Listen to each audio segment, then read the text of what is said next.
sahabat, kembali berjumpa dalam program Krida Bagimu Negeri. Program Krida Bagimu Negeri adalah kerjasama Yayasan Komunikasi Bersama dengan Universitas Kristen Krida Wacana. Ukrida tempat yang tepat menyiapkan masa depan bagi Anda bila Anda sebagai kaum muda dan menyiapkan masa depan bagi anak Anda bila Anda sebagai orang tua. Program Krida Bagimu Negeri ini membincang hal-hal yang mengemuka di tengah masyarakat dan tentu saja melihatnya dalam berbagai perspektif keilmuan seperti kedokteran, psikologi, ekonomi, sosial budaya, dan tentu saja dalam perspektif iman Kristen.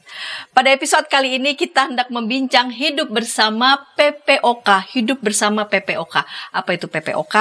Penyakit paru obstruktif kronik. Penyakit paru obstruktif kronik. Dan untuk membincang tentang hal ini, kita mau tahu apa itu penyakit paru obstruktif kronik. Telah hadir di studio Ibu Nurse Komang of Noviantari, MKep, SPKep, MB. Salam jumpa kembali Ibu Komang. Salam jumpa Bu Pendeta Santi dan pastinya pemirsa yang ada di rumah. Ya, jangan bosan-bosan ya. Iya. Ketemu lagi sama saya. Iya, program Krida Bagimu Negeri ini kan memang untuk mengedukasi ya para sahabat semua supaya makin boleh mendapatkan wawasan tentang topik-topik yang memang sedang hangat gitu diperbincangkan di tengah masyarakat. Baiklah Ibu Komang, pada episode kali ini kita bincang tentang hidup bersama PPOK, penyakit paru obstruktif kronik. Ya, kepanjangannya sih itu dari penyakit paru obstruktif kronik. Tapi apa itu penyakit paru obstruktif kronik? Ya, jadi saya jelaskan dulu ya. Itu kan singkatan Ya. penyakit. Nah, penyakit itu seperti yang kita ketahui bahwa itu adalah kondisi medis gitu. Ya. Sakit Ya. itu penyakit. Kalau paru adalah organ yang ada Ya. di tubuh kita, paru. Oke. Nah, penyakit ini mempengaruhi paru-paru kita. Kalau obstruktif itu sendiri berarti adalah adanya penyempitan pada jalan napas. Obstruktif itu Iya, adanya penyempitan. Jadi dalam istilah medis, obstruktif itu artinya kalau nggak penyempitan, ya ada sumbatan. Gitu. Terus kronik itu adalah kondisi jangka panjang. Jadi misalkan ada yang namanya penyakit akut. Kalau akut itu ya udah terjadi sekarang, sembuh. Tapi kalau kronis itu terjadi terus-menerus. Ini penyakitnya akan dibawa terus. Seperti apa misalkan selain PPOK ini adalah DM, hipertensi. Itu kan termasuk penyakit yang akan dibawa terus sampai nanti pasiennya meninggal gitu. Jadi kondisi yang jangka panjang nggak bakal sembuh, tapi bisa dikontrol. Itu adalah istilah kronis. Jadi secara keseluruhan ini PPOK ini adalah sekelompok penyakit yang menyerang dari pernapasan, khususnya paru, sehingga di sini jalan napas itu akan menyempit, sehingga kesulitan untuk mengeluarkan udara. Jadi sesek itu salah satu tandanya, karena dia menyempit saluran. Jadi saluran pernafasannya menyempit dan yang diserang itu organ parunya. Akhirnya ya, yang diserang adalah organ paru. organ parunya. Baik, Ibu Komang, faktor-faktor resiko apa ya dari penyakit ini? Sebenarnya untuk faktor risiko ini ada 3 yang utama. Yang pertama dan paling sering itu adalah merokok. Jadi seperti yang kita tahu kan banyak banget nih efek negatif dari merokok. Ya. Apalagi rokok ini nanti asapnya ke paru-paru. Kan dihirup asap rokok gitu ke paru-paru. Maka lama-kelamaan karena paru ini menerima zat-zat yang bersifat tidak baik dari rokok, maka akan rusak paru-parunya gitu. Yang kedua adalah paparan terhadap partikel, baik itu gas atau zat. Misalkan polusi udara. Ya. Karena sering nih di Jakarta apalagi ya Bu ya, sering terpapar polusi, sering bekerja di luar rumah. Ya. Ini banyaknya kasus PPOK ini banyaknya itu pada misalkan supir-supir. Ya. Karena kan sering di luar, Di luar, menghirup iya. menghirup Polusi.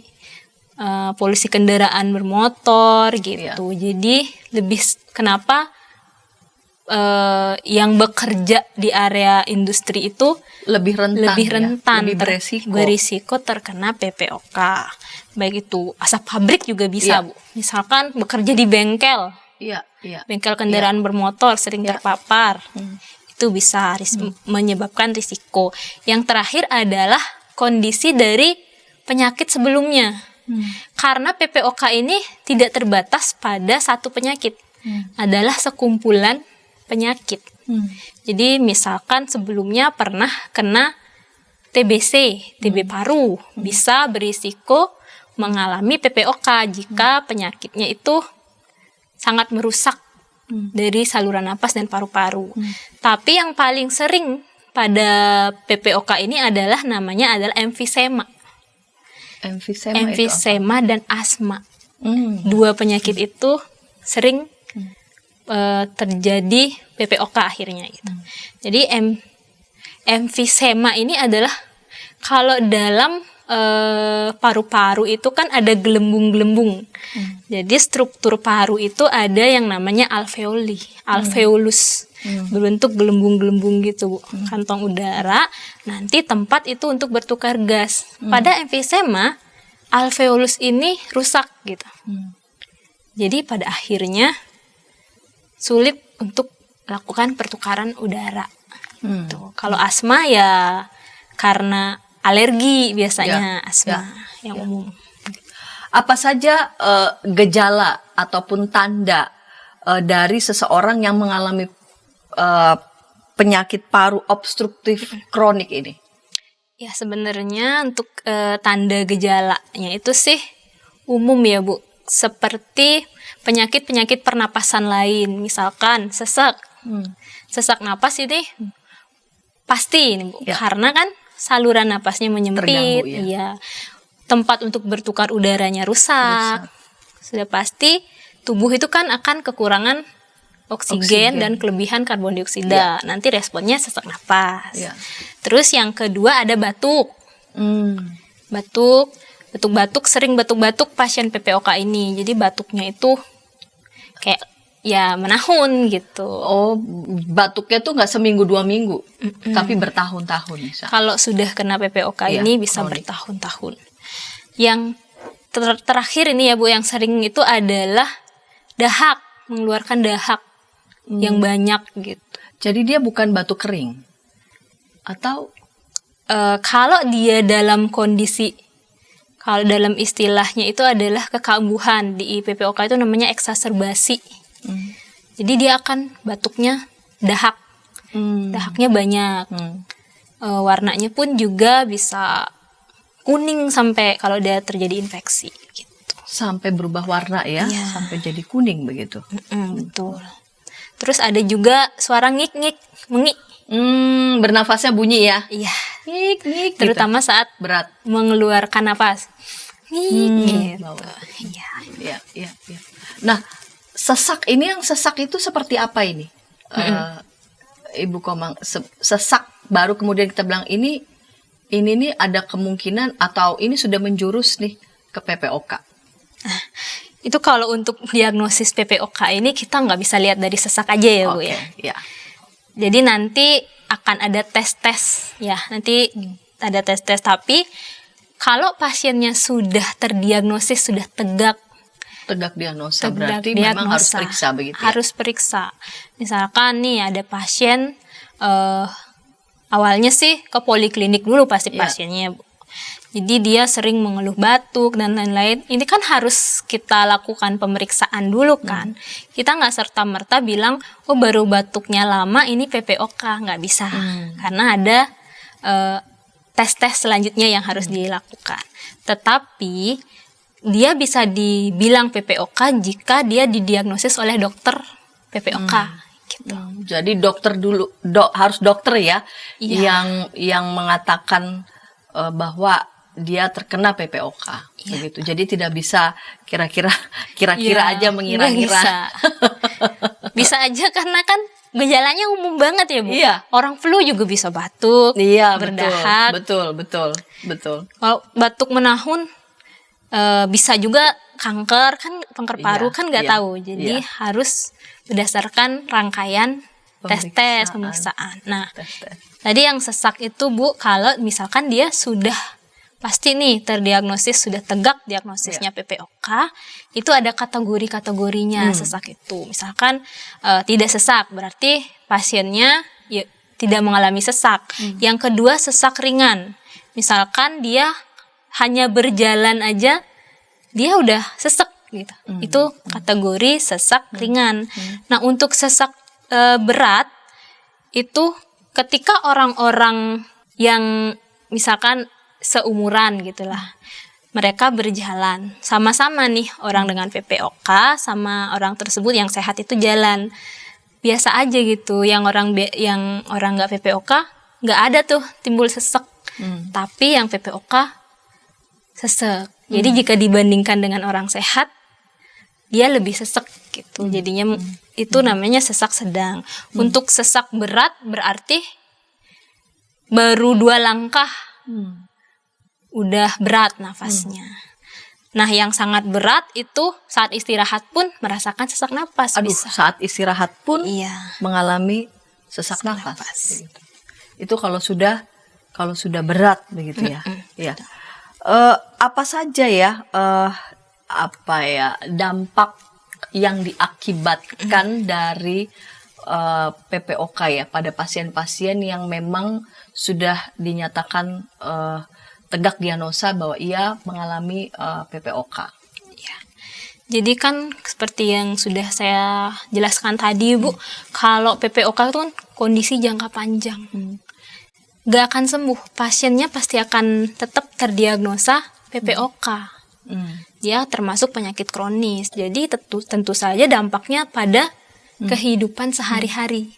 Kualitas hidupnya berkurang, terus aktivitas juga terganggu. Misalkan orang yang mengalami sesak sedang, udah baru jalan sedikit, udah sesak, pasti kan segala aktivitas di rumah ataupun di tempat kerja itu kan terganggu. Itu sih lebih dampak di kehidupan sehari-hari gitu. Nanti akan ada, kalau sudah terdiagnosis PPOK akan dinilai. Ada lembar penilaiannya sendiri. Itu hanya dilakukan oleh dokter atau enggak petugas kesehatan yang berwenang. Ya. Baik, Ibu. Lalu kemudian ketika sudah terkonfirmasi ya, sudah tegak diagnosa dia mengalami memang PPOK, lalu kemudian apa saja begitu pengobatan yang memang diberikan dan bagaimana pasien juga berupaya untuk bisa juga menolong dirinya. Kita akan ulas itu di segmen kedua. Namun sebelumnya kita dengarkan pesan-pesan berikut ini. Kita jumpa dalam acara pembangunan jemaat kerjasama antara YKB GKI dan LPP. Pembangunan jemaat setiap Senin pada minggu kedua dan keempat pukul 8 malam waktu Indonesia Barat. Dapat Anda nikmati di channel YKB GKI TV. Dari gungkungan malam gelap. Nyanyikanlah nyanyian baru. Setiap hari Rabu, pukul 12 waktu Indonesia Barat. Dapat Anda nikmati di channel Lagu Rohani YKB GKI TV.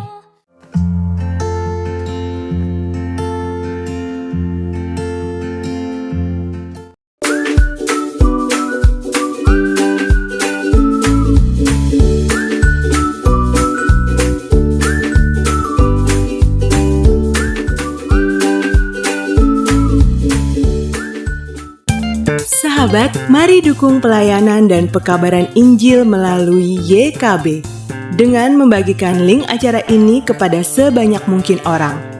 Dukungan juga dapat saudara lakukan dengan mentransfer dukungan finansial ke rekening BCA ke nomor 450 305 2990 450 305 2990 atas nama Yayasan Komunikasi Bersama.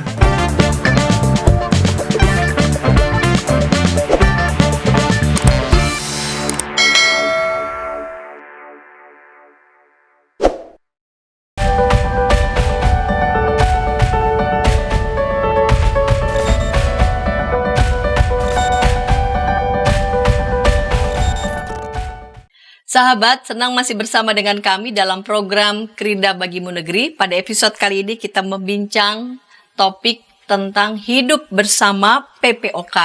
Hidup bersama PPOK, apa itu PPOK? PPOK adalah penyakit paru obstruktif kronik. Saat ini kita memasuki segmen kedua.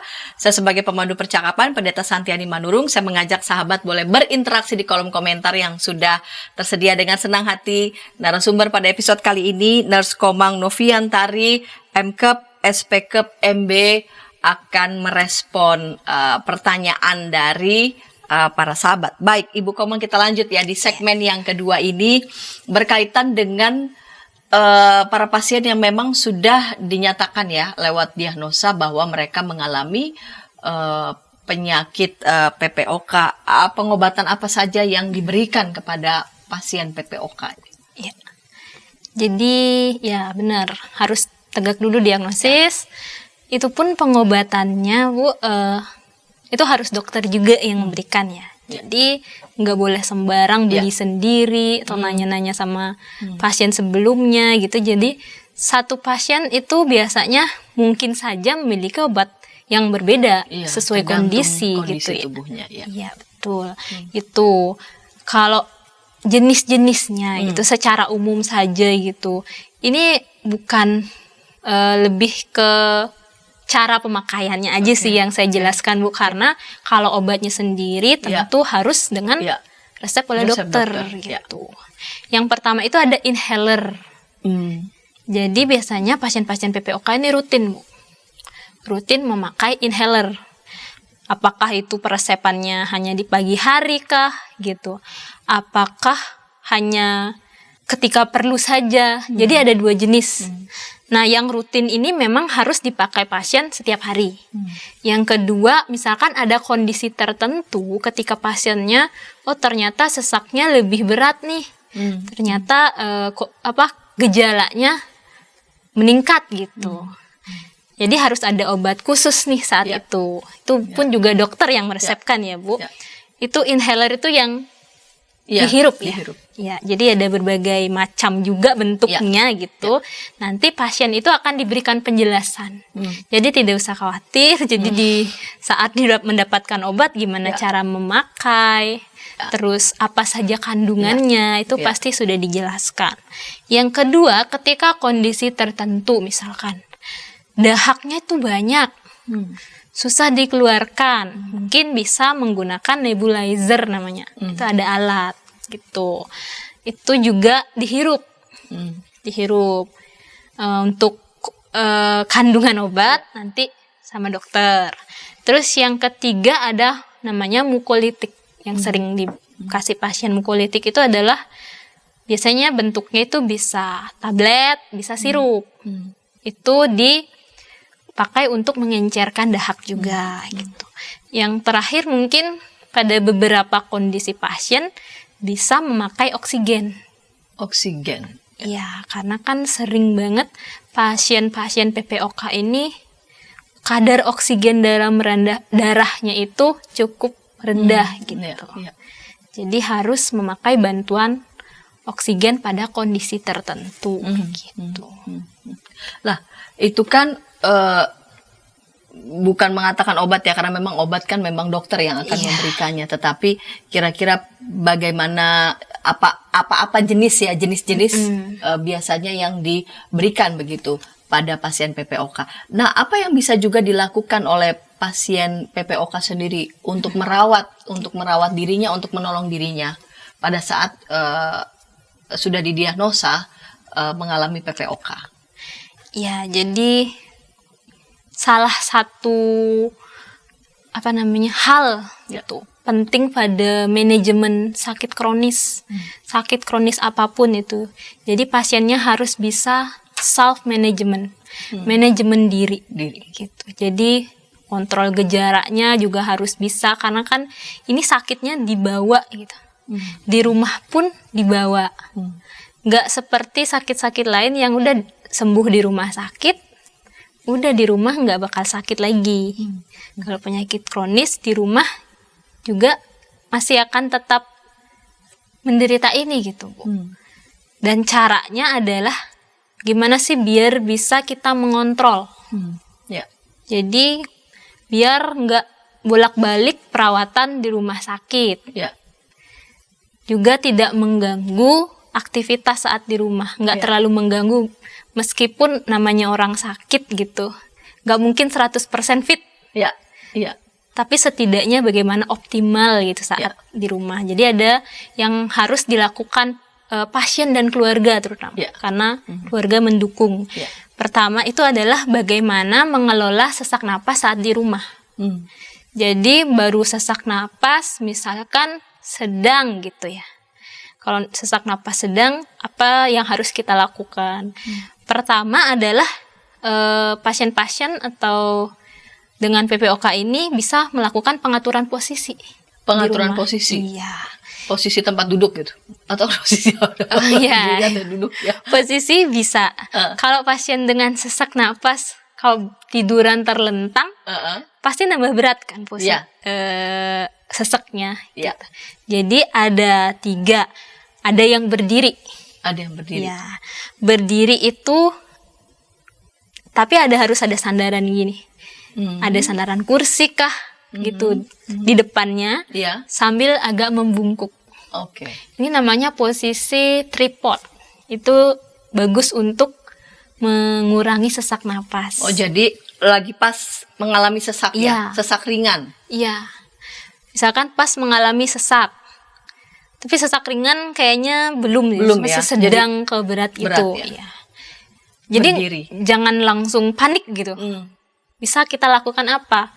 Mengatur posisi, berdiri dengan sedikit membungkuk. Sedikit membungkuk, berarti ada sandaran ya? Ya, apapun di depan di sandaran. Nah, kalau misalkan kita dalam posisi duduk, juga bisa kita bungkukkan badan ke depan. Dan terakhir, kalau tidak kuat misalkan badannya, ada meja di depan, dengan 2 tangan itu bungkuk badannya gitu. Jadi benar-benar ini ya, telungkup ya? Iya, gitu. Tuh, 3 posisi yang bisa dilakukan ketika tiba-tiba ada serangan sesak napas. Ya. Terus ada namanya teknik napas first lip breathing, bisa dilakukan pasien di rumah. Teknik pernafasan.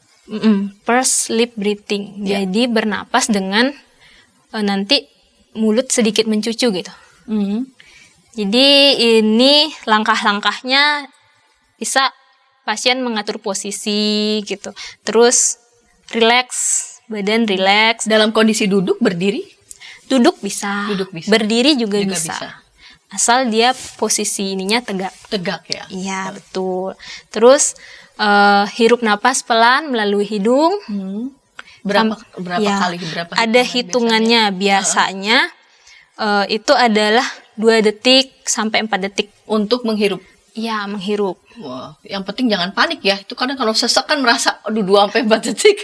Iya. Tapi kalau nggak kuat, ya sudah semampunya saat. Semampunya. Yang pasti upayakan rileks ya.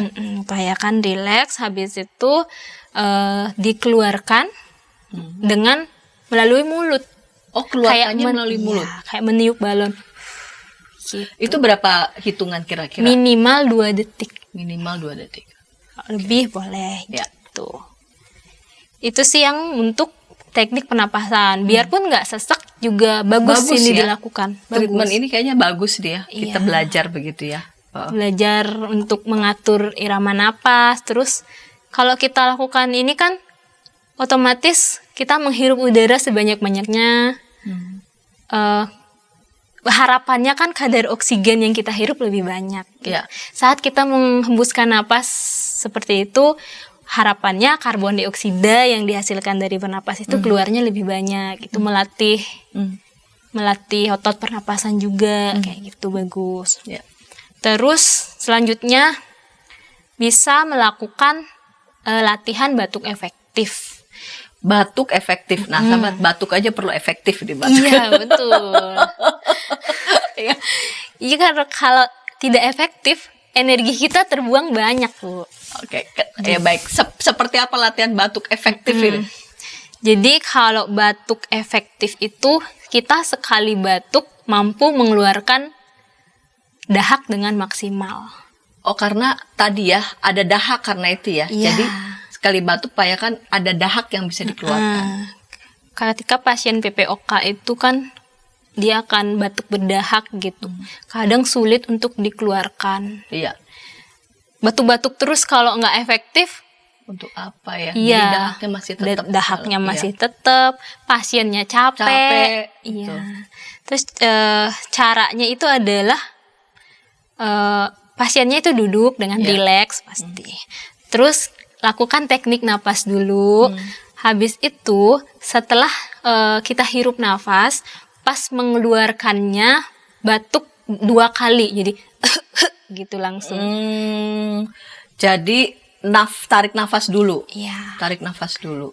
Itu sambil melonggarkan pernapasan dulu, nanti baru pas mengeluarkan hentakan batuknya yang bagus gitu. Hentakan batuknya untuk membantu mengeluarkan ya dahak Bantu itu. mengeluarkan dahak. Jadi batuknya nggak cuma langsung terus batuk aja, tapi dahaknya nggak keluar. Iya. Gitu.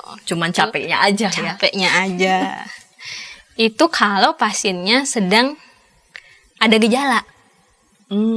Gejala batuk Iya. dengan dahak Iya. yang tidak bisa keluar. Terus manajemen selanjutnya, biarpun nggak ada gejala, adalah dengan berhenti merokok bagi yang merokok. Oke. Stop lah perokok. Sudah Iya. perokok apalagi udah nyatakan PPOK ya. Kadang ada yang bandel. Ya, jangan bandel ya. Ya. Mau Bilang- sembuh apa enggak kira-kira begitu.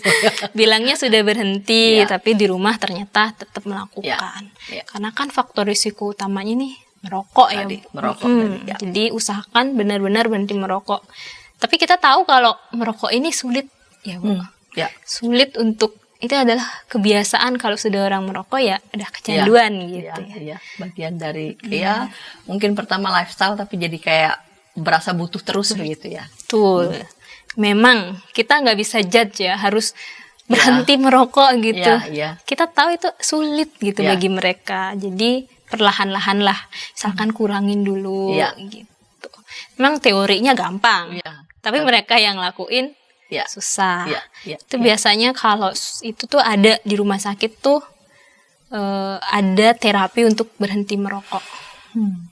Kalau rumah sakit, dulu saya pernah praktik di Persahabatan, itu kan Tahu rumah sakit Persahabatan ya. itu kan emang rujukan respirasi. Iya, iya. Itu di sana ada untuk bagaimana berhenti merokok, nanti akan ada dokter dan perawat Dibantu ya dibantu. untuk bisa berhenti.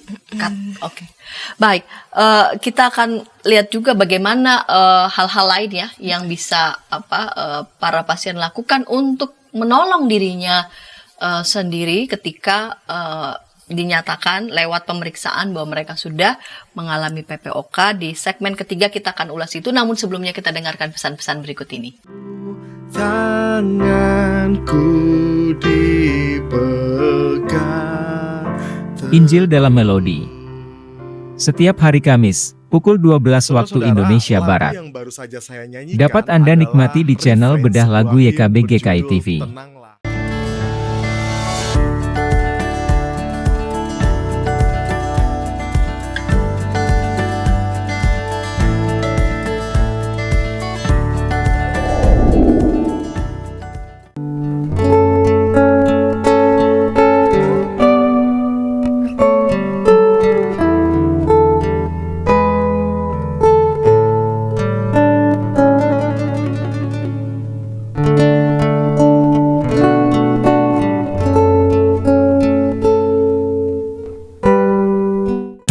Sahabat, mari dukung pelayanan dan pekabaran Injil melalui YKB dengan membagikan link acara ini kepada sebanyak mungkin orang. Dukungan juga dapat saudara lakukan dengan mentransfer dukungan finansial ke rekening BCA ke nomor 450 305 2990 450 305 2990 atas nama Yayasan Komunikasi Bersama.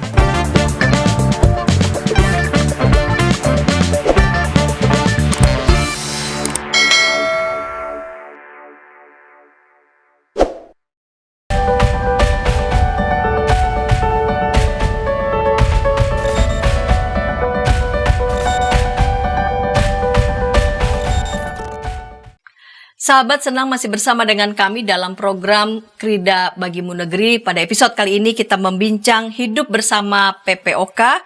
PPOK penyakit paru obstruktif kronik. Saat ini kita memasuki segmen yang ketiga.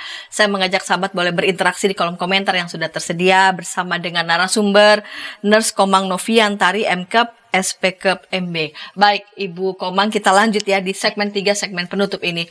Hal-hal lain apa saja, hal-hal lain lagi yang dapat dilakukan oleh para pemirsa ya ketika mereka mengalami PPOK untuk dapat menolong dirinya.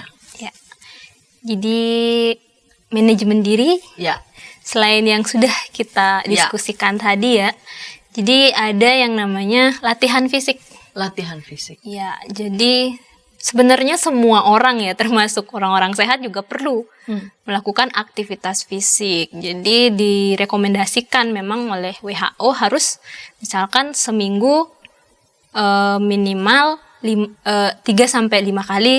Satu kali itu adalah 30 menit. Itu untuk orang sehat gitu ya. Selain itu, ini juga bermanfaat loh ternyata pada pasien PPOK. Jadi agar gejalanya terkontrol, pasien-pasien itu juga harus aktif melakukan latihan fisik. Jadi nggak boleh karena sakit membatasi latihan fisik kita gitu. Karena alasan kan saya sakit, udahlah nggak usah latihan fisik. Ya. Malah bagus. Misalkan kalau kita sudah latihan fisik dengan teratur kan bisa mengontrol napas lah nanti. Jadi gejala-gejala PPOK-nya akan tidak sering kambuh gitu, tidak sering menjadi berat gitu. Ya. Nah, jenis-jenis latihan fisik apa sih yang bisa dilakukan oleh pasien PPOK? Yang pertama itu adalah namanya latihan peregangan, baik itu meregangkan tangan, meregangkan kaki gitu. Terus yang kedua latihan aerobik. Ini biasanya kan misalkan lari gitu, itu kan termasuk aerobik. Kalau pasiennya nggak kuat lari, boleh jalan ya. Iya, jalan cepat juga boleh. Ini sesuaikan lagi sama kondisi gitu, asalkan tetap aktif. Nggak tiduran, hanya tiduran itu. Kalau saya merasa diri saya sakit, ya udah tidur aja deh gitu.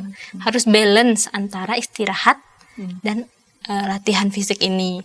Terus yang ketiga ada latihan penguatan, Bu. Jadi biar kekuatan ototnya atau strength dari training. Itu bisa dilakukan. Latihan kekuatan otot berarti juga ya. Bisa. Supaya juga menolong otot parunya. Iya betul, otot-otot pernapasan gitu. Nah, berapa lama sih? Ini direkomendasikan itu adalah setidaknya 3-4 kali dalam seminggu. 3-4 kali dalam seminggu. Nggak lama-lama juga, 20 menit cukup sampai 30. Yang penting rutin ya, konsisten. Yang penting rutin. Jadi itu latihan fisik. Selain itu juga harus apa? Perhatikan nutrisi. Asupan nutrisi yang sehat gitu. Karena kan kalau tubuh kita sakit berarti perlu upaya lebih ya untuk menghadapi kondisi itu. Usahakan makan makanan yang sehat sesuai dengan rekomendasi dari Kemenkes itu. Ada piring sehat itu yang ada berapa harus karbohidrat tetap. Jadi makan-makan usahakan yang sehat dan bergizi. Terus selain itu ada lagi kita di rumah bisa mengelola stres, kecemasan dan mood atau perasaan. Nah, ini soal mood nih ya. Tarik ulur. Apalagi sakit ya pasiennya. Sakit ya. Udah pasti untuk jaga moodnya gitu ya. Sering pasien yang kontrol ke rumah sakit tuh sering kayak temperamen lah gitu. Ya karena kita paham kondisinya seperti itu. Jadi stres gitu kan. Jadi ternyata kalau kita stres, kalau kita malah cemas, terus moodnya nggak baik, itu malah akan bisa memperparah gejala gitu. Atau terus mungkin terus juga melabeli ya kan saya udah kena penyakit paru gitu ya. Itu juga bikin malah tambah beban ya. Malah tambah beban. Iya benar Bu. Tapi sebenarnya perlu diketahui biarpun punya penyakit PPOK nggak berarti nggak bisa hidup seperti biasa gitu. Iya. Asal gejalanya terkontrol. Itu dia. Itu. Gejalanya yang penting terkontrol. Nah, bagaimana itu untuk tetap maintain ya supaya gejalanya itu terkontrol. Betul itu. Tadi tips-tipsnya itu. Ya. Latihan fisik, nutrisi, menghindari stres, kecemasan. Kalau untuk stres, kecemasan ini mungkin kita bisa latihan relaksasi lah. Relaksasi ini macam-macam, Bu. Bisa yoga. Ya. Ya, seperti yang biasa-biasa itu. Ya. Atau meditasi. Ya. Nah, karena PPOK juga kan itu kan tadi kan soal pernafasan ya. Ada latihan apa lagi nih yang berkaitan dengan pernafasan gitu? Ada latihan irama napas lambat. Jadi tadi kan udah ada per-sleep breathing. Iya, per-sleep breathing itu salah satu yang direkomendasikan. Tapi kalau ini sih kalau irama napas lambat ini lebih ke stresnya, termasuk relaksasi dia, Bu. Karena kalau stres kan bawaannya kan nafasnya iya. Gitu kan, Betul, bawaannya kan pasti iya. nafasnya susah gitu, makanya tenang gitu kan, supaya maksudnya dengan bernafas lebih lambat bisa membantu, merilekskan saat dia cemas dan stres gitu ya. Lebih ya. Kalau biasanya kita napas normalnya berapa? 12 sampai 20 gitu kan. 12 sampai 20. Ya, itu napas normal. Per menit. Oke. Terus kalau napas lambat kita kurangilah 9 sampai 12. Oke, berarti harus secara sadar. Secara sadar berarti agar lebih rileks gitu kitanya gitu, Bu. Itu latihannya tekniknya bagaimana? Jadi tekniknya udah pasti kita harus fokus. Terus duduk dengan rileks. Ya seperti biasa kita hirup napas panjang semaksimal mungkin sampai kita merasa sudah tidak kuat gitu, sudah penuh parunya, tahan sebentar, lalu keluarkan pelan-pelan juga sampai kita merasa paru kita udah kosong dari udara gitu. Itu lakukan selama beberapa kali. Ya. Saya pernah itu, saya masih upayakan lakukan itu. Iya, itu bagus. enak sekali, itu menolong. Teknik menarik berapa detik, nanti makin lama akan makin panjang gitu. Iya, nafas kita. Betul. Harus dilatih sih. Betul, itu harus latihan memang. Exercise. Ya, kapan bisa dikatakan bahwa misalkan nih saya dinyatakan kena PPOK nih. Kapan bisa dinyatakan bahwa gejalanya sudah bisa dikatakan terkontrol? Jadi ketika pasien dengan PPOK, kapan pasien ini bisa dikatakan, gejala saya sudah terkontrol, saya bisa hidup baik-baik saja dengan pengobatan rutin gitu. Yang pertama, pasien tidak lebih sesak dari biasanya. Jadi ya tidak sesak, biasanya tuh mungkin sesaknya cuma sesak ringan. Ya sudah, berarti batas toleransi sesaknya dia sampai sesak ringan aja. Kalau dia sampai ke sesak sedang hingga berat, berarti itu belum terkontrol. Oke, baiklah ya. Jadi dia harus bisa membandingkan dari sesak dia sebelumnya begitu, dan harusnya tidak boleh lebih berat, tidak boleh lebih berat. Begitu berat dia progresnya ya tidak boleh lebih berat sesaknya ya. Terus batuknya tidak sering. Ya pasien PPOK pasti akan batuk-batuk sih.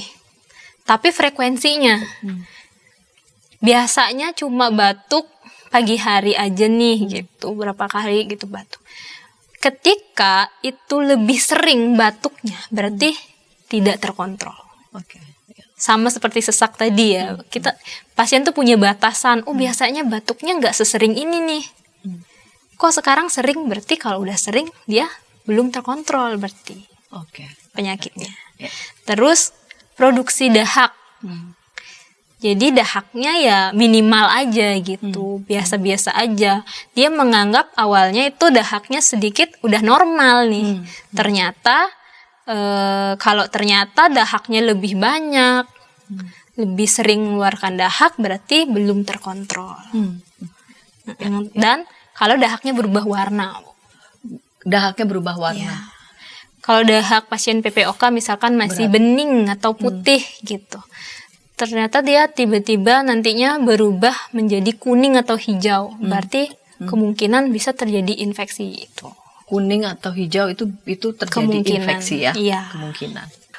Bagaimana untuk bisa mencegah mencegah terjadinya kekambuhan? Berarti di latihan-latihan tadi ya. Iya, yang pertama pasti obat rutinnya tetap. Ya. Ya, obat rutinnya tetap digunakan. Terus kontrol. Biasanya pasien PPOK ini misalkan setiap 1 bulan sekali tuh rutin kontrol, Bu. Jadi obatnya akan diresepkan habis 1 bulan. Kontrol. Ya. Tidak boleh tidak kontrol. Ya. Ya. Sering tuh dulu pasien-pasien PPOK pas COVID berhenti itu dia. kontrol ya kan. Serem Karena mungkin bukan merasa takut iya. takut benar. Takut. Pas datang malah lebih parah Iya, gejalanya. Iya, iya. Gitu. Jadi kontrol itu tetap rutin. Ya sekarang kan teknologi udah canggih ya, Bu. Tapi bisa kan dinyatakan sembuh gitu? Sembuh tidak bisa dinyatakan sembuh kalau pasien dengan penyakit kronis. Oke. Jadi meminimalisir kekambuhan. Iya, meminimalisir gejalanya semakin buruk. Itu dia. Ya. Kalau kronik sulit mengatakan sembuh, tetapi meminimalisir gejala memburuk. Contohnya aja DM diabetes mellitus. Oh iya, kencing iya, manis iya. itu. Iya. Itu kan akan Iya. tetap dibawa. Iya, betul. Tapi Dia kita harus bisa berdamai dengan itu. Mengontrol gulanya kan yang Gulanya, harus dikontrol. betul. Kalau gulanya terkontrol, otomatis gak akan terjadi komplikasi-komplikasi lain. Hidup akan berjalan normal gitu. Iya. Sama seperti PPOK ini. Kalau gejalanya terkontrol, ya sudah gitu. Ya bisa hidup dengan normal. Gitu. Berarti tetap juga harus ada kontrol rutin berarti. Nah Ya? itu, misal sebulan sekali kah, 2 Dan bulan minum sekali. obat rutin juga. Iya, Itu juga. bukan lebih banyak pasien PPOK sih nggak minum, Bu, tapi inhaler. Iya tadi itu lewat ya. ini. Yang selalu dia bawa. Iya. begitu ya.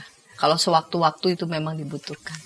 Ya, baik, Ibu Komeng, kita sudah mendekati menit-menit terakhir ini dari segmen penutup. Adakah pesan yang Ibu boleh sampaikan kepada para sahabat yang dimanapun berada, mungkin saat ini sedang merawat anggota keluarga dengan pasien PPOK atau yang saat ini sedang mengalami bersama dengan sakit PPOK? Mari silakan, Ibu. Iya, baik pemirsa yang ada di rumah yang saat ini menyaksikan acara ini, untuk pesan dari yang saya telah bawakan itu, kalau Bapak Ibu dengan penyakit PPOK atau ada keluarga yang merawat pasien dengan PPOK, itu pentingnya untuk manajemen diri.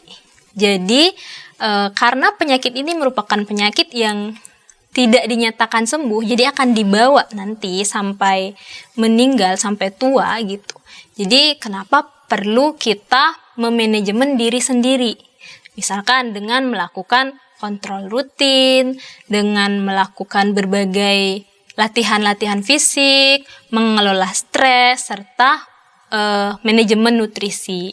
Misalkan kalau terjadi nih kekambuhan atau biasa disebut eksaserbasi, gejalanya semakin parah, jika kita tidak bisa menangani di rumah, boleh langsung dirujuk ke rumah sakit atau ke pelayanan kesehatan. Baik, saya mau membaca Mazmur pasal 28 ayat 7. Tuhan adalah kekuatanku dan perisaiku, kepadanya hatiku percaya, aku tertolong, sebab itu beria-ria hatiku, dan dengan nyanyianku aku bersyukur kepadanya. Ya, ketika para sahabat mungkin sedang merawat ya anggota keluarga dengan sakit PPOK ataupun juga sahabat sendiri mengalaminya, disertai dengan kekuatan dari Tuhan, lalu kemudian banyaklah tetap bersyukur sehingga itu bisa menolong para sahabat untuk tetap menjalani hidup sehari-hari dengan baik ya. Lalu kemudian boleh tetap memaintain ya kesehatannya, sehingga dengan demikian pun sekalipun dengan sakit PPOK tetapi para sahabat masih tetap ya bisa beraktivitas sehari-hari. Terima kasih untuk Ibu Komeng yang boleh bersama dengan kita, menolong kita untuk mengulas tentang topik ini. Kita jumpa pekan yang akan datang dengan topik-topik menarik lainnya. Sampai jumpa.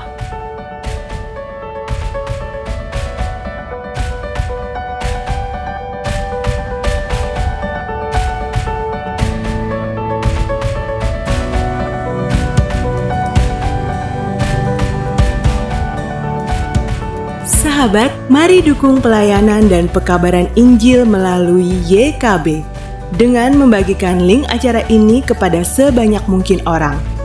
Dukungan juga dapat saudara lakukan dengan mentransfer dukungan finansial ke rekening BCA ke nomor 450 305 2990 450 305 2990 atas nama Yayasan Komunikasi Bersama.